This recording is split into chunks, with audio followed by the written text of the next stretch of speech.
दोस्तों आज वीडियो में बात होगी कि अंबानी साहब ने क्या नई शॉपिंग की, इंडियन गवर्नमेंट ने सेमीकंडक्टर और डिजिटल कॉमर्स में क्या नए प्लान्स बनाए हैं, भारत की डिफेंस पीएसयूज ने अब क्या कमाल कर दिया, टाटा मोटर्स जो जागे हैं तो फिर कैसे जागे हैं, लॉन्च पे लॉन्च ही किए जा रहे हैं। इस पर भी बात होगी कि कैसे ड्रोन डिलीवरीज रियलिटी बनने जा रही हैं और जम्मू कश्मीर से भी एक अच्छी खबर आपको बताएंगे।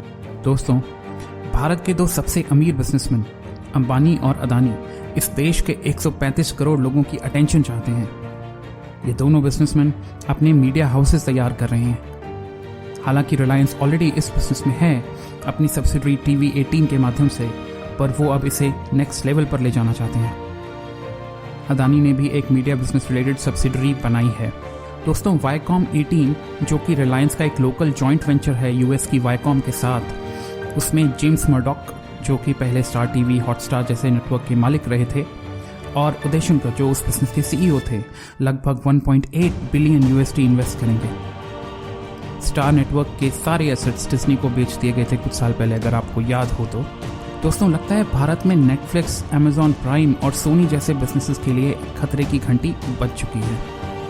आपको क्या लगता है, नीचे कमेंट करके बताइए। भारत के जम्मू और कश्मीर राज्य के गवर्नर मनोज सिन्हा ने कहा है कि सरकार जल्दी ही जम्मू और कश्मीर दोनों में आईटी पार्क्स शुरू करेगी। उन्होंने बताया, पहले ही पिछले 2 सालों में जम्मू और कश्मीर में कई स्टार्टअप्स शुरू हुए हैं जो कि हॉर्टिकल्चर, एग्रीकल्चर और आईटी से संबंधित हैं। दोस्तों, उन्होंने ये भी कहा कि जम्मू कश्मीर सरकार का फोकस फिलहाल food processing, agriculture, renewable energy, handicrafts and handloom पर रहेगा। दोस्तों, ये काफ़ी अच्छी खबर आ रही है जम्मू और कश्मीर से। अगर चीज़ें ऐसे ही आगे बढ़ती रहीं तो जम्मू और कश्मीर में फिर से नॉर्मलसी देखने को मिल सकती है। दोस्तों, आपको पता ही होगा कि मुकेश अंबानी आजकल किस गति से कंपनीज की शॉपिंग कर रहे हैं। अब खबरें आ रही हैं कि वो यूएस की एक investment firm Apollo global management के साथ मिलकर यूके के high street retail chain brand boots, जो कि हेल्थ एंड वेलनेस के क्षेत्र में काम करता है, इसको टेक ओवर करेंगे। दोस्तों, बूट्स की आज लगभग 2200 फार्मेसीज और हेल्थ एंड ब्यूटी स्टोर्स हैं यूके में, और इस वजह से इसकी वैल्यूएशन 6 बिलियन पाउंड यानी करीब 7.5 बिलियन यूएस डॉलर्स तक लगने का अनुमान है। ऐसा माना जा रहा है कि इससे बूट्स की entry India, south east Asia और मिडल ईस्ट में हो सकती है। हालांकि अभी ये साफ नहीं है कि इस बाई आउट के बाद किस एंटिटी का कितना स्टेक होगा कंपनी में, पर पूछने वाली बात यह है कि अंबानी साहब आखिर क्या करके मानेंगे। दोस्तों, अगली स्टोरी बहुत इंटरेस्टिंग है। देश के सबसे बड़े 2 फूड डिलीवरी बिजनेसेस में से एक स्विगी ने डिसाइड किया है कि वो अपनी ग्रोसरी डिलीवरी सर्विस इंस्टामार्ट के लिए ड्रोन डिलीवरी के ट्रायल्स शुरू करेंगे। इसके लिए उन्होंने 4 अलग अलग ड्रोन स्टार्टअप्स के साथ टाई अप किया है, जो हैं Bengaluru based Garuda aerospace, new Delhi based sky air mobility और एंड्रा टेक ईगल का consortium. Hyderabad based Marut drone tech भी इसमें शामिल है। ये पायलट्स फिलहाल बेंगलुरु और दिल्ली एनसीआर में चलाए जाएंगे। अगली एक बहुत अच्छी खबर है भारत की डिफेंस इंडस्ट्री से रिलेटेड। 6 महीने पहले भारत सरकार ने 7 डिफेंस पीएसयूज का गठन किया था। ऐसा अंग्रेजों के ज़माने की ऑर्डिनेंस फैक्ट्रीज में हो रहे घाटे को कंट्रोल करने के लिए किया गया था।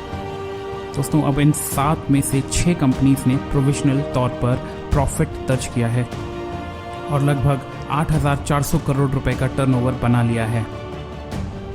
प्रॉफिट दिखाने वाली इन कंपनीज के नाम हैं म्यूनिशंस इंडिया लिमिटेड, जिन्होंने 28 करोड़ का प्रॉफिट दिखाया है, आर्मर्ड व्हीकल्स निगम लिमिटेड, जिन्होंने 33 करोड़ रुपए का प्रॉफिट दिखाया है, advanced weapons and equipment India limited, जिन्होंने लगभग 5 करोड़ रुपए का प्रॉफिट दिखाया है, troop comforts limited 26 crore, India Optel limited ने 60 करोड़ का प्रॉफिट दिखाया है और ग्लाइडर्स इंडिया लिमिटेड ने 1.32 करोड़ रुपए का प्रॉफिट दिखाया है। दोस्तों, 7वीं कंपनी YIL अभी भी लॉस में है, पर देश में लोकल डिफेंस मैन्युफैक्चरिंग के एरिया में ट्रांसफॉर्मेशन शुरू हो चुकी है। उम्मीद है ये 7वीं कंपनी भी जल्द ही प्रॉफिटेबल बनेगी। अब बात करते हैं गहरी नींद से जागे टाटा मोटर्स की। लगता है अब इन्होंने ठान लिया है कि ईवी स्पेस में सिर्फ लोकली नहीं पर ग्लोबल लीडर बनना है। टाटा मोटर्स ने ईवी स्पेस के लिए $2 बिलियन कमिट किए हैं। आज साथ ही इन्होंने अपना जेन 3 ईवी कॉन्सेप्ट भी लॉन्च कर दिया है, जिसका नाम अविन्या रखा गया है। ये नाम संस्कृत से लिया गया है। दोस्तों यहाँ एक इंटरेस्टिंग बात यह है कि Tata motors end to end EV value chain में अपनी पकड़ बना सकते हैं। उनके पास टाटा केमिकल्स, टाटा पावर और टाटा एलेक्सीज और टाटा एडवांस सिस्टम्स जैसी कंपनीज हैं जो इसमें उनकी मदद कर सकती हैं। भारत में और किसी कॉन्ग्लोमरेट के पास ऐसा मौका नहीं है। टाटा सन्स के चेयरमैन चंद्रशेखरन ने बताया कि वो अपनी इस इलेक्ट्रिक कार को ग्लोबल मार्केट्स में भी लॉन्च करेंगे। ऑल इन ऑल ये एक बहुत अच्छी खबर है। अब आइए बात करते हैं एक ऐसी खबर की जिसे लेकर मैं पर्सनली बहुत एक्साइटेड हूँ। आपने देखा होगा भारत सरकार ने यूपीआई जैसी टेक्नोलॉजी स्टैक बनाकर उसे फ्री कर दिया। इससे कितने लोगों को डेली फ़ायदा पहुंच रहा है। अगर ये नहीं होता तो ये काम स्टार्टअप्स और बैंक्स करते और वो एक टाइम के बाद इसके लिए चार्ज भी करते। पर अब मनी ट्रांसफ़र बिल्कुल फ्री है। इसी मॉडल पर भारत सरकार ने ONDC यानी open network for digital commerce का गठन किया है और आज इसका सॉफ्ट लॉन्च भी है। इसे जल्द ही भारत के 100 शहरों में इस दिवाली तक लॉन्च कर दिया जाएगा। जी हाँ, आप इसे अमेज़ॉन और फ्लिपकार्ट का कॉम्पिटिटर समझ सकते हैं। हम जल्दी ही इस पर एक डिटेल्ड वीडियो बनाएंगे और बताएंगे कि ये कैसे काम करेगा। आप हमारा चैनल सब्सक्राइब करके रखिए और बेल आइकन भी दबाइए ताकि आपको तुरंत पता चल सके। एक और स्टोरी जो मुझे लगता है कि हम सबके लिए जानना बहुत ज़रूरी है वो है इंडिया के सेमीकंडक्टर इंडस्ट्री पर फोकस को लेकर। आपने सेमीकंडक्टर चिप्स के शॉर्टेज की वजह से होने वाले नुकसान के बारे में सुना होगा।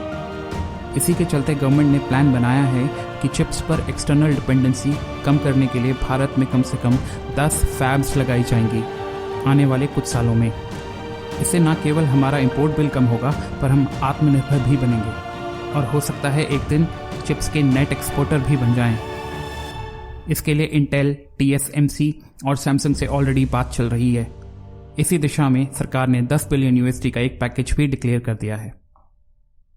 दोस्तों आज के लिए बस इतना ही। हमारा चैनल नया है, प्लीज़ इस वीडियो को लाइक करना ना भूलें, चैनल को सब्सक्राइब करें और बेल आइकन को प्रेस करें। आपसे फिर जल्द ही मिलेंगे अपने अगले एपिसोड में।